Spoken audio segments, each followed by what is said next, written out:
เกาะต้นสาวเย็นดีเนี่ยก็เปิดน้ำพุแล้วจะแรงทำให้ขึ้นอายเนี่ยที่บัวเขาก็เริ่มแล้ว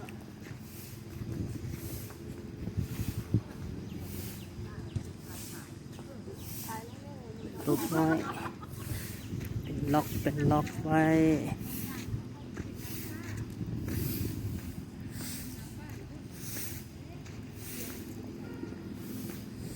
มาได้มาแล้วมาแล้วก็ออกไปเลย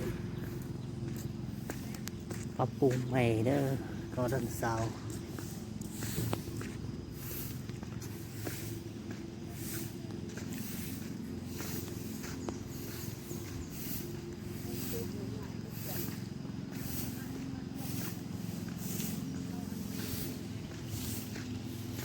เบิกสถานที่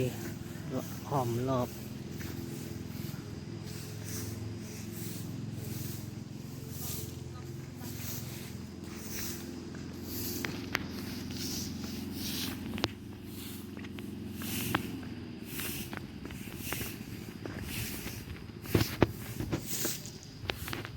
มาเช้าเขาบุกเปิดครับมาประมาณ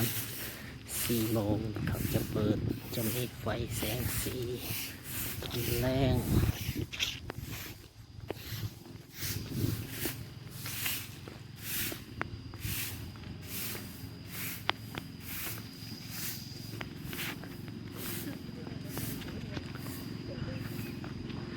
เบิ่งรูปปั้นใหญ่รูปปั้น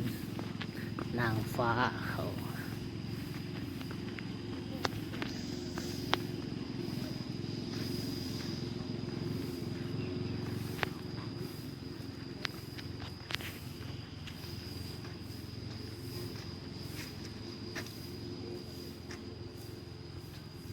ใครเข้าอ่ะ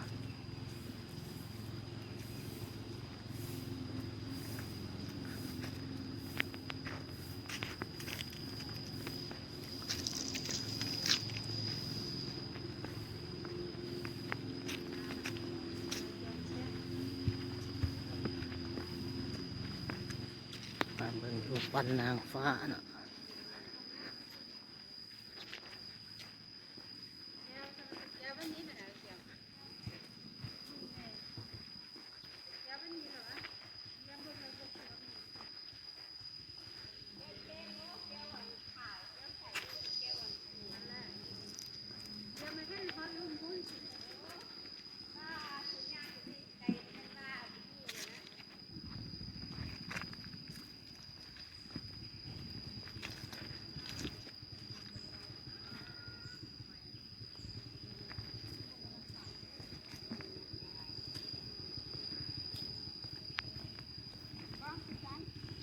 มันน่าเอาโอลิต้ามาก่อน